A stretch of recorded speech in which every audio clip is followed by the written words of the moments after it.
Good afternoon, ladies and gentlemen, and welcome to the 10th day of WEP 2023, whether you're joining us here in person or following up remotely. I hope you've been taking advantage of everything WEP has to offer and continue to do so in the 2 remaining days. Again, I'm Ammar Abu Saoud. I'm a PhD candidate here at KAUST. So the theme of WEP 2023, as you all know by now, is EDGE, transform the world you know. Sometimes, though, the most challenging and most important transformation is within.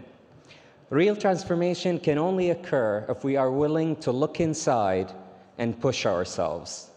True change does not materialize out of thin air, and it cannot occur while we are within the boundaries of our comfort zone.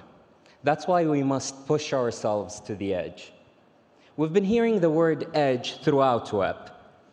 Have you wondered what your edge is or where it lies? Well, Sofia Gomez, a free diver from Colombia, is here today to take us on a journey and show us that sometimes what we might think is our edge could merely be a step into diving deeper. Today's talk will be 30 minutes long, followed by 15 minutes of Q&A, and will be moderated by Diego Lozano. Diego finished his master's in marine science here in KAUST in 2014. And he met Sofia many years ago because he free dives himself sometimes. But before I welcome Diego to stage, just a reminder to you guys that Sofia's open talk is tomorrow at 4 p.m. At 4 p.m. on Thursday, the 18th of January. Yeah, tomorrow, in the lobby of this building, Building 20. And now, please welcome Diego to the stage. Thank you. Good afternoon, everyone here in the auditorium, and those of you joining us online. So the keynote tonight is delivered by Sofia Gomez. She is a freediver from Colombia. Possibly, she is the speaker that has traveled the furthest. Sofia, she was born in the mountains, but she fell in love with the ocean at a very young age. She started swimming when she was 9 years old. She started with synchronized swimming, and after that, she started doing fin swimming. In 2010, she came in contact with freediving. She started exploring the depths of the sea, and she hasn't stopped since then. In 2016, Sofia graduated as a civil engineering, but she never worked as such. She dedicated 100% of her time to freediving, and she hasn't stopped exploring the depths of the ocean. Sofia was the first Colombian to hold a world record, and in fact, she has been 3 times world champion. This is what it takes Sofia to go down to 95 meters and come back. While her journey takes her to the depths of the ocean, she is no more interested now in to break records. She's interested to explore herself and to take her body to the edge. So we are delighted to welcome to KAUST to Sofia Gomez. Let's go to see her in action. Roll the video.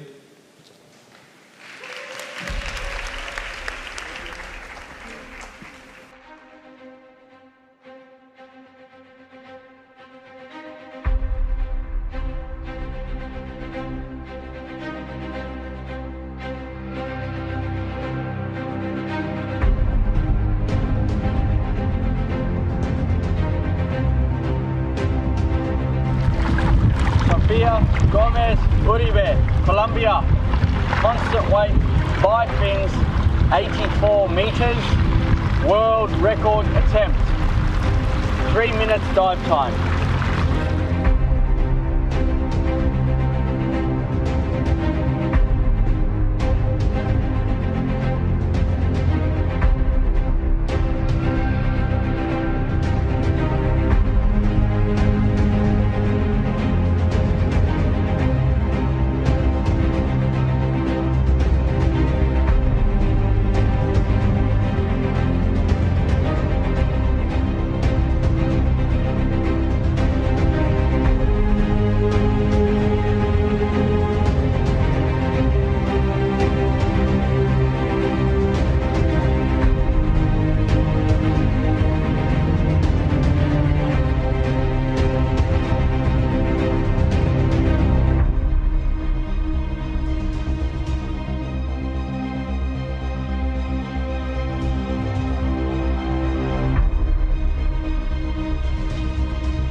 Hello, everyone. Thank you for being here. Before I start, I just want to say one thing. This, talking to you, makes me more nervous than doing that. So, to break the ice and also to make me a little bit more calm, I always like to start my talks by doing a breathing exercise. I always say it's like a meditation for you guys, but it's also an exercise to calm my nerves and being able to be here and talking to you. So, as you're sitting there, I want you guys, all of you, to close your eyes and to place your hands maybe on your legs or here in your chest, feeling your heart rate. And we're going to do a small meditation. You're going to follow what I say, and I hope you can find the relaxation that I'm trying to find too. So with your eyes closed, I want you guys to imagine a little ball of light in front of your eyes.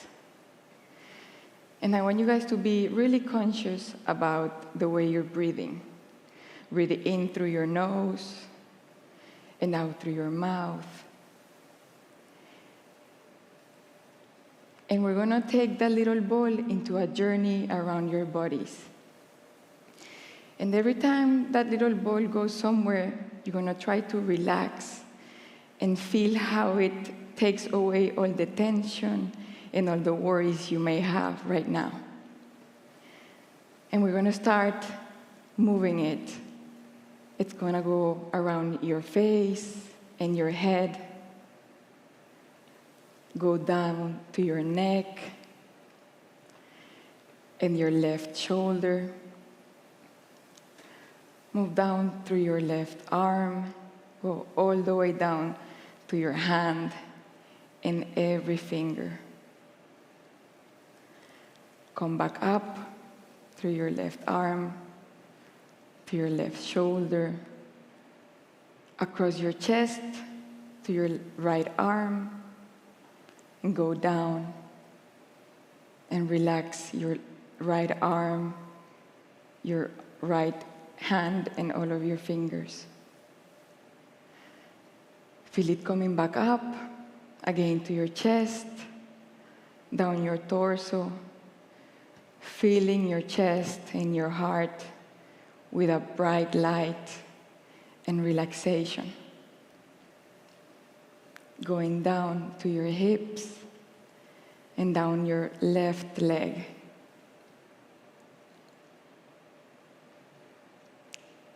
Keep going down all the way to your foot and your little toes.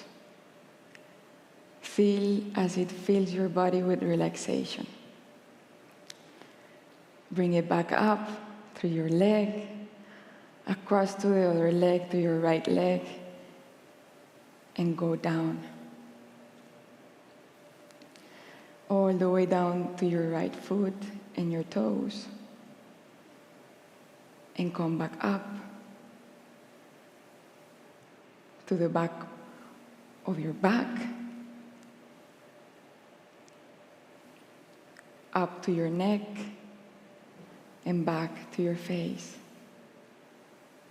And with your next exhalation, release that ball of light and feel how it fills you with relaxation.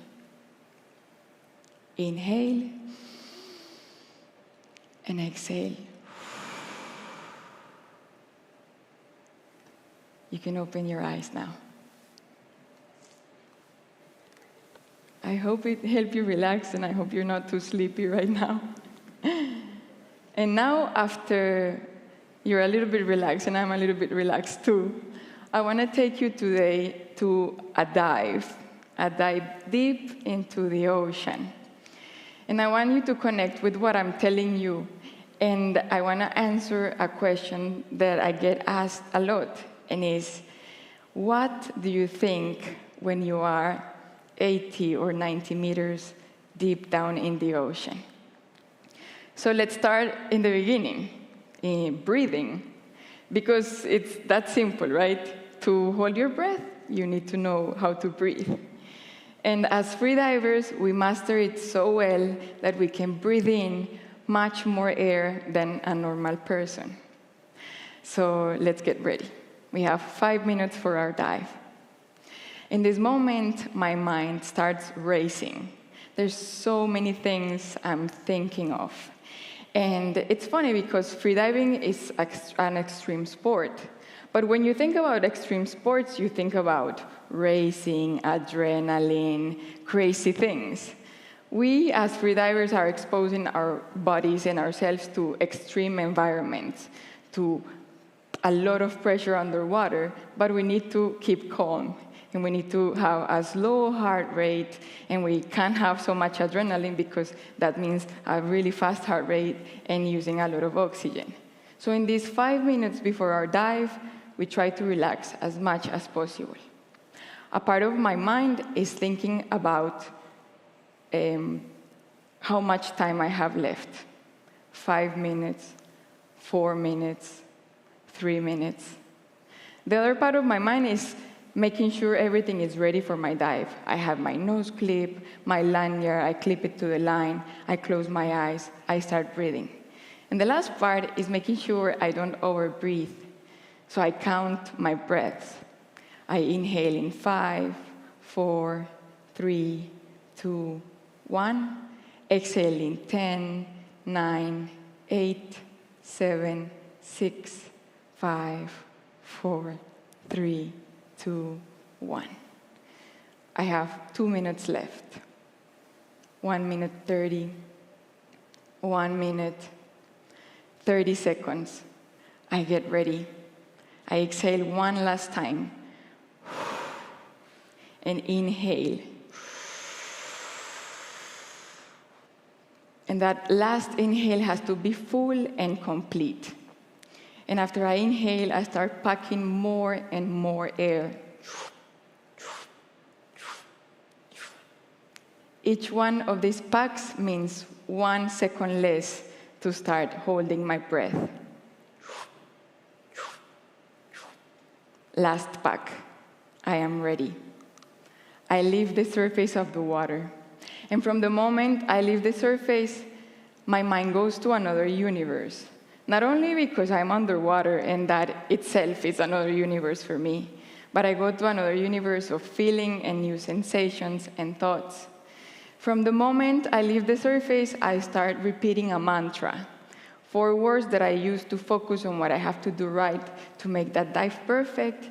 And those 4 words also help me get my mind away from the bad thoughts that are always there. Don't be fooled. We always have those bad thoughts that are going to tell us we can't do what we're doing. I also have a structure of my dive. I've done this dive so many times that I know how many kicks I need to do to pass the point of positive buoyancy, where my body has so much water on top of me that I stop floating and I start sinking. Paz, amor, tranquilidad, azul. I repeat my mantra every time I do a kick. And I hear my first alarm. I've reached 30 meters. After 30 meters, I have so much water on top of me that my lungs reach the point of residual volume. After this depth, it's almost impossible to bring air up to equalize the pressure that is building in my ears. And there's so much water that I stop floating and I start sinking.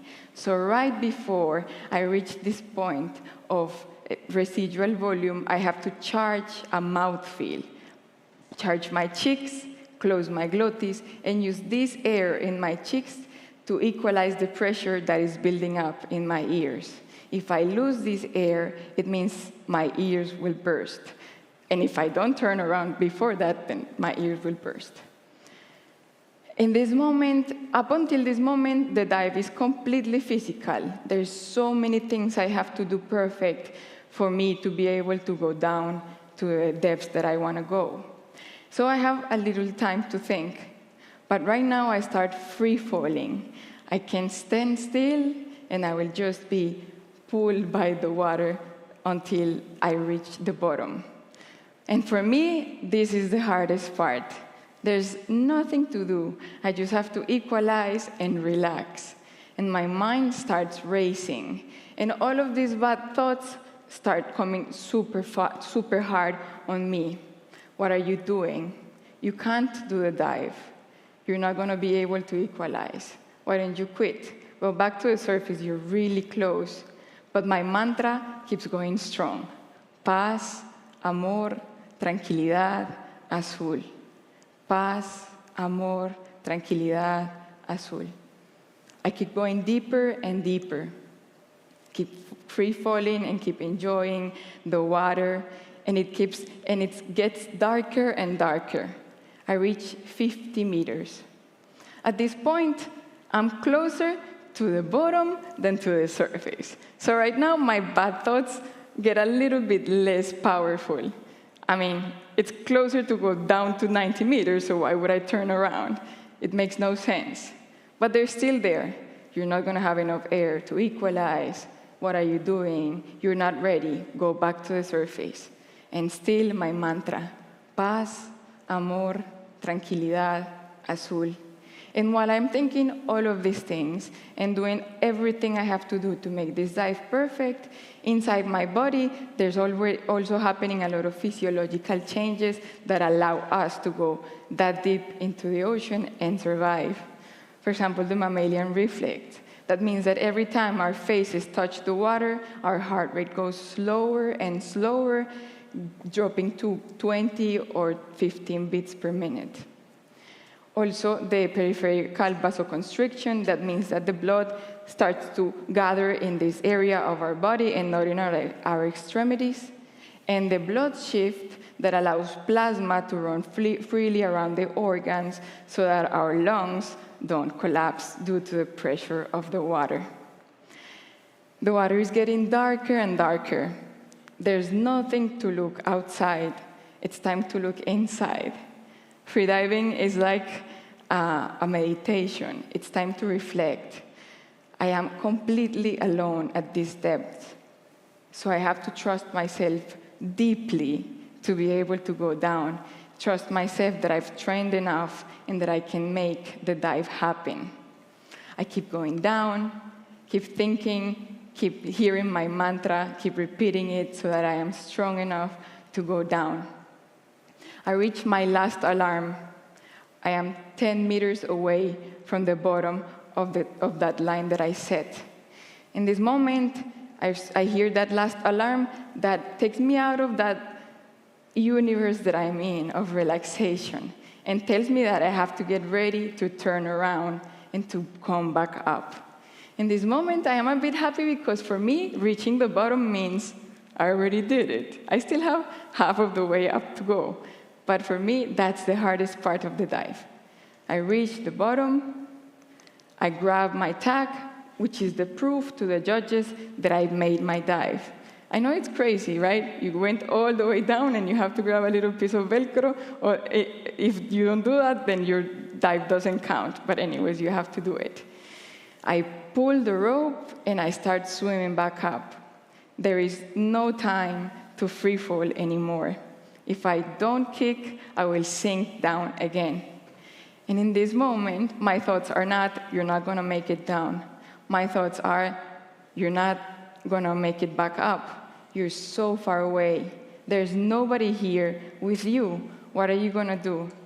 I know that I have to kick strong and steady to go up, but not so strong that I will run out of air. I keep going up and up and up, and the light starts getting brighter and brighter. I know that I am closer to the surface because there's more and more light. I'm happy about my dive, but I'm still worried that I'm not going to make it. At 30 meters, I reach my safety divers. These are the people that are going to be diving with me in these last critical meters. Why critical? Because I've been under the water for more than 2 minutes, because my oxygen levels are low, and because I am tired. But for me, I made the dive. Back up till this point, I'm going to start floating. I'm going to pass the point of negative buoyancy, and I don't have to kick so strong. I can let go, and I can enjoy the water and the light and know that I'm close to the surface. I float up, and I come back to the surface.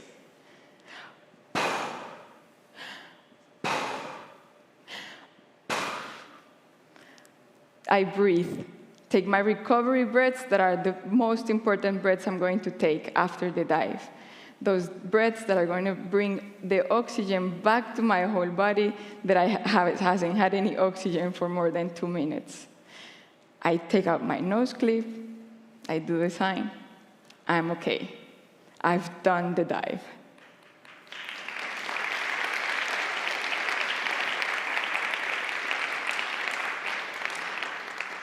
I think life is like a dive, right? It's a different universe for each one of us, and sometimes it can get really lonely and really dark. But it's up to us to pull the line, start swimming back up, and breathe again. Thank you so much.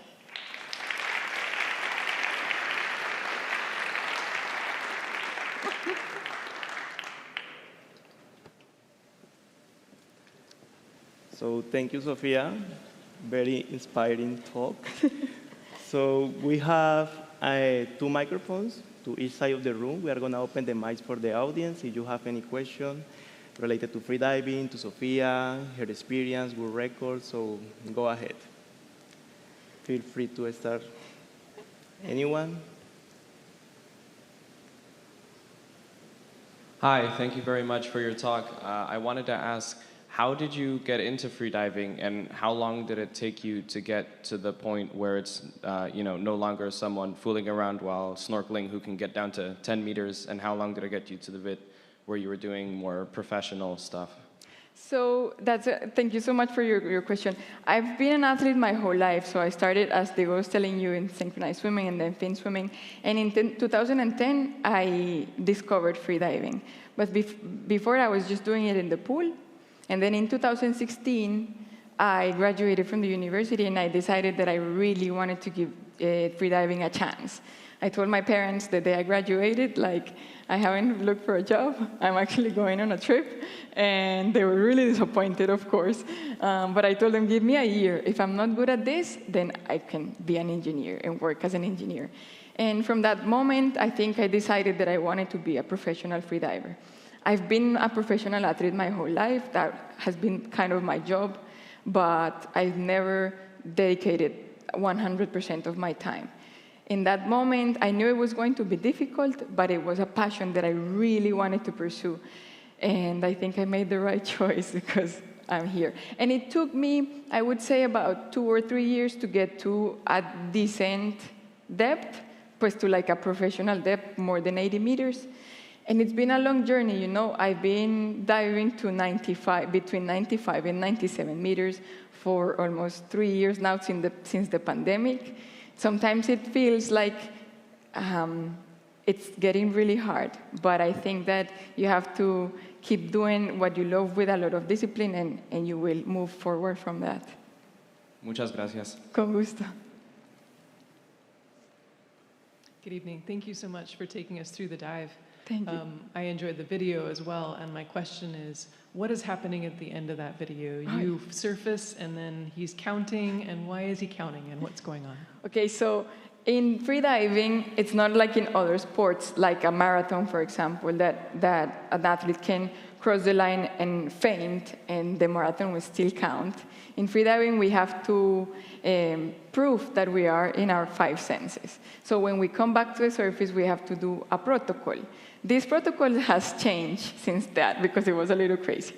You had to touch the judge's head. But now the protocol is just you come back to the surface, you remove all your facial equipment, and you have 15 seconds to prove that you're okay. You go like this, and you say, I'm okay. If you fail to do that protocol, you get disqualified. So that's what I was doing. That's actually amazing. Thank you. I also have another question. When you go down, you say that your lungs, I think you said something about lymphatic fluid for your lungs not to collapse, because I'm not a free diver, but I like to go down. And I feel that my lungs start to collapse at some point. How do you get used to that, or do you have any technique to solve that? The only thing you can do is train, right? So we can't go, for example, I've been out of the ocean for 6 months. I can't go all like straight to 90 meters because I will hurt my lungs. So you have to adapt to the pressure.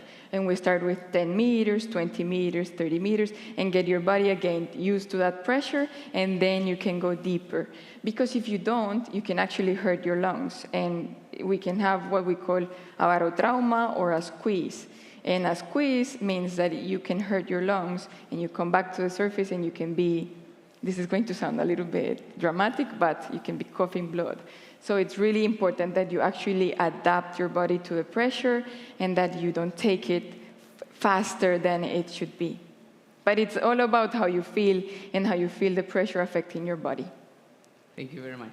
Okay. Let's have a question to the other side. Hi. Thank you for your talk. It's very inspiring. Thank you. My question is about diaphragmatic contractions. At what depth do you get them, and how do you deal with them? And does it get better with training or not? That's really interesting. So the contraction he's talking about is like an involuntary movement of the abdominal muscles. And that happens because your body is building up CO2, and CO2 is what makes you want to breathe. So these contractions are your body telling you, hey, I want to breathe. Why aren't you giving me oxygen? Why are we getting rid of this CO2? They get better with CO2 training. So you have to get your body used to high levels of CO2. Sometimes I have contractions going down, so like at 30 meters going down. Sometimes I don't feel any contractions. And I think it's a lot of CO2 training, but also a lot of relaxation and how you're feeling mentally during that dive. That's why freediving, we say it's 70% mind and 30% body, because we can train all we want. But if the day of the dive you're feeling stressed or you don't trust what you're doing, you're going to have all of these bad feelings, and your dive is going to be way harder than it should be, or you're going to want to quit faster than you should. Thanks.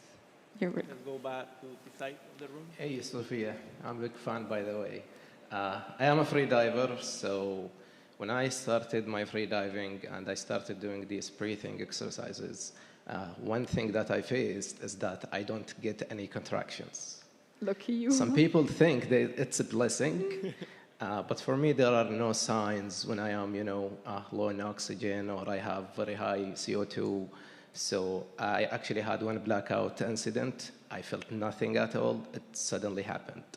So what do you think about that? Is that a good thing that you don't get contractions, or is that a bad thing, actually? I think you could maybe look into how you're breathing before your dive, maybe without knowing you are hyperventilating. For sure not. Okay. Hyperventilating. So it could be a curse, but I think that with training and with trying to read the signs of your body, even though you tell me that you don't have any signs, or maybe go back to what you did in that dive, how deep you were, or how long were you doing it, and try to stick to those times and try to feel more comfortable with those times, and then move forward with your dive.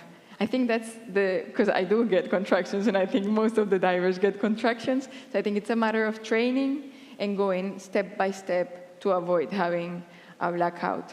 For the ones that don't know, a blackout is when you lose consciousness, because your body enters like a survival mode, so it wants to protect your body, and then you faint. Okay. I have another question is, in freediving, when you go, especially as a pro, it comes down to the fine details, like even about your diet, your sleeping, your meditation, everything. So when do you feel that moment happens? Where is the edge that you're gonna reach where you're like, okay, I'm not doing this for recreational anymore. I am taking this to the next level. I would say that I started professional in 2017. But I would say I took care of everything last year. I didn't have a mental coach. I didn't have psychological help. And that was my edge. For me, I was training a lot. I felt extremely good physically, but I wasn't good up here. And I needed help, and I was denying it for a long time. And last year I said, you know what? I can't deal with this myself. I need to look for help. And I looked for a mental coach. And last year I addressed it. And I'm feeling happier than ever. And I'm feeling even happier than when I did my world record, which many people would say, yeah, this is like the peak of a professional sports career. Now I'm not diving to world record status, but I am feeling much, much happier than doing that. Thank you so much. Thank you. Let's go with question in this side, and then we go to you. Hola, Sofia. Hola. I think you already know how much I admire you. Thank you. And I first want to thank you for this beautiful narration of your dive. What I want to ask you is, what is the biggest challenge that you have faced, not only in the dive itself, but also in your career? I think the biggest challenge that I face is not enjoying what I was doing. Because, you know, when I started freediving, for me, it was a passion, you know, when I was super happy about it. And then it became my job. And I wasn't enjoying it. And I thought, and after doing a world record, I thought that I had to still be always at world record status. And I started putting a lot of pressure in myself, and I stopped enjoying what I was doing. I was just doing what other people was telling me to do. Do this record, do this competition, do this, not what I was feeling like I needed to do to be happy. And another difficult thing is obviously not having financial stability, you know, because if I was an engineer, I would have financial stability. I would work a regular job and get paid. And when you're a freediver, especially in countries like Colombia, where the sports is not professional, you struggle a little bit. But I've told myself, like, do you want to be a millionaire or you want to be a happy freediver? So I choose to be a happy freediver. And those are like the biggest challenges. The other big challenge for me has been trying to prove that I am enough for myself, mostly. But that's like the biggest thing. Thank you. Thank Gracias por el bocadillo. Con gusto. Okay, let's go to the other side of the room. Well, hi, Sofia. Thank you for this amazing experience. It was very relaxing. So my question might trigger some bad memories. So did you have a blackout before? And if yes, how do you overcome this limit in your next dive? Yeah, I've had a couple of blackouts. They are like, I wouldn't say they're normal because they shouldn't be normal, like you shouldn't be blacking out every time you freedive. But in certain scenarios where you are really stressed or you didn't sleep well or you're really nervous, it can happen. And actually, my worst blackout was on the surface, doing a dive that it was really close to a world record back then when I was doing it. And I was really nervous about it. And when I got to the bottom, I grabbed my tag and I lost it. And if you lose your tag, your dive is not valid.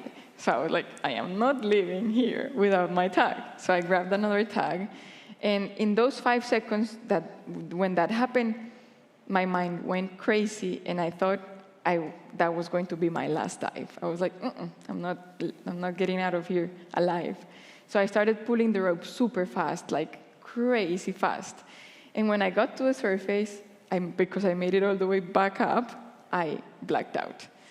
And I think blackouts are more stressful for people outside, because when you black out, you just fall asleep. You don't remember anything, right? So when I woke up, I was like, oh, no way, I blacked out. And I thought after that, I was going to have a hard time doing that dive. But actually, it helped me look back, see what I did wrong, and be more eager to go deeper in that discipline.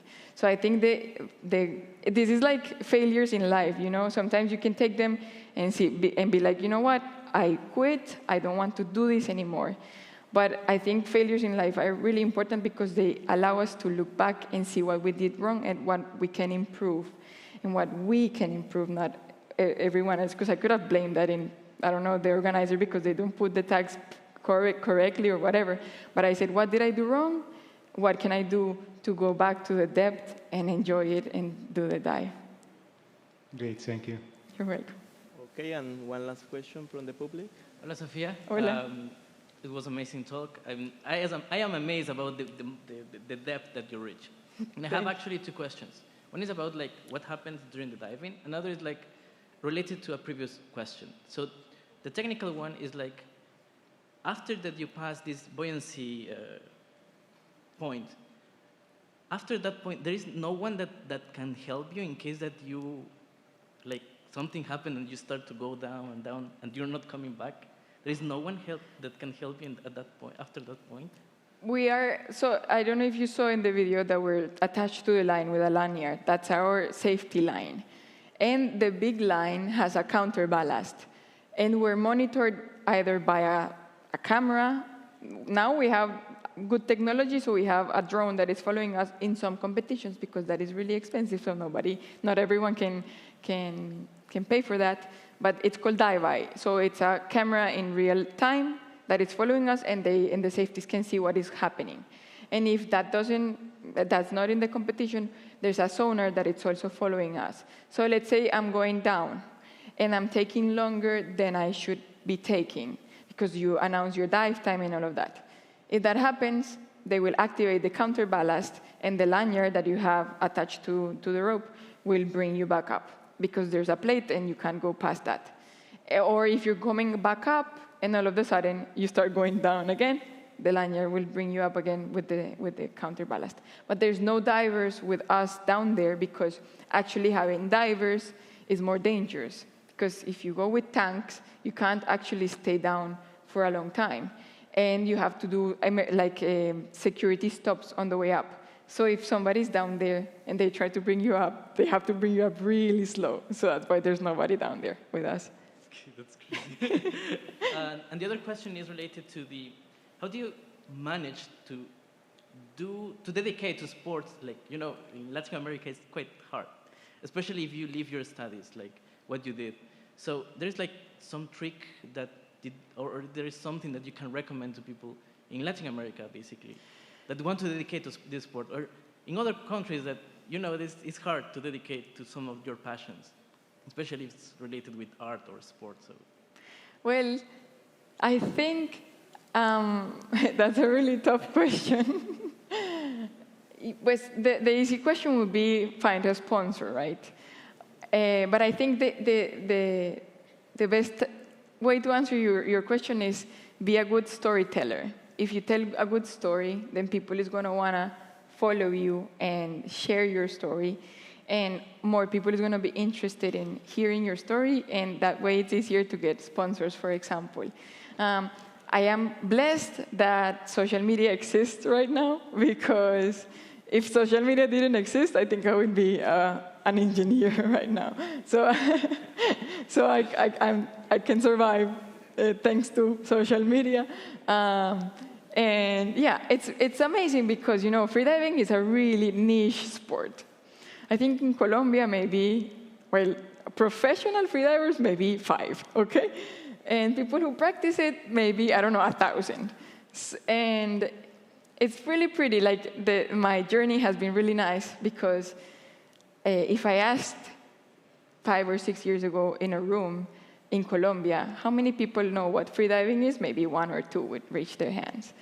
And if I ask now in a room in Colombia, how many people know what freediving is? Maybe 1 or 2 won't reach their hands. So raise their hands, sorry. So it's really nice. But I think dedication, patience, a lot of patience, and be a good storyteller. And I hope I told a good story today.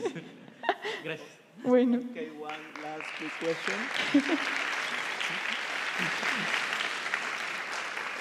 So we have time for one last question. Thank you very much. Hi, Sofia. First of all, thanks for the inspiration. I wanted to ask regarding mental health, or how do you train yourself mentally, or can you develop a bit on this, please? Yes. So before I didn't used to do anything. I was like, I will meditate a little bit, but I was struggling to meditate, and I was meditate for 5 minutes a day, and that would be it because I couldn't focus. And I looked for help. So now I have a mental coach that has helped me a lot. Like, it's night and day. He has given me the tools that I need to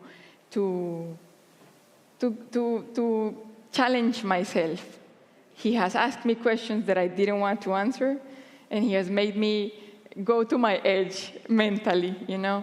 And I think that's the most important thing. Look for help. Look for somebody who has the tools to help you. Not somebody that you have to rely on to feel good, but somebody, a professional that gives you the tools to be able to take those challenges and front them, you know? That's my biggest recommendation for you. Don't feel alone, look for help. Even in your friends and family and everything, like, that's the most important thing. Thank you so much.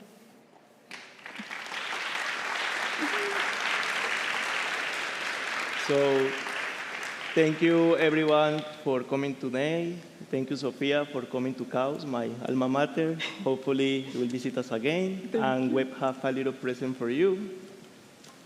This is like a token of appreciation for coming to KAUST. Gracias. And hope everyone attend to the open session tomorrow. Yes. And thank you to Sofia. Thank you. Thank you.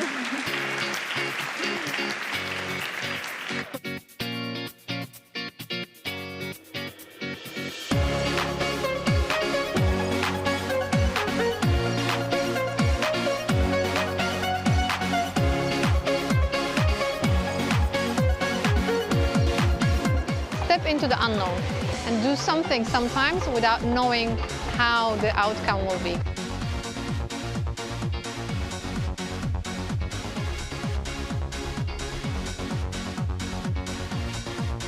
There is nothing exciting about a safe bet or the middle of the road.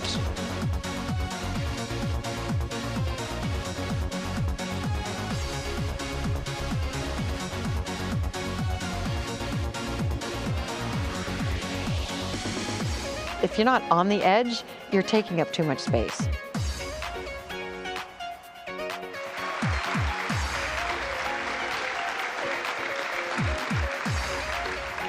Find the strength to overcome the challenges ahead.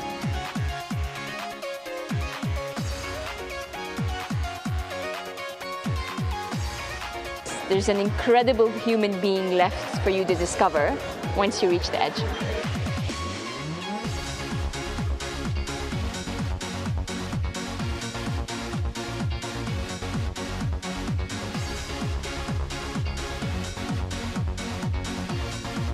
If you want to make a difference in life, be a scientist.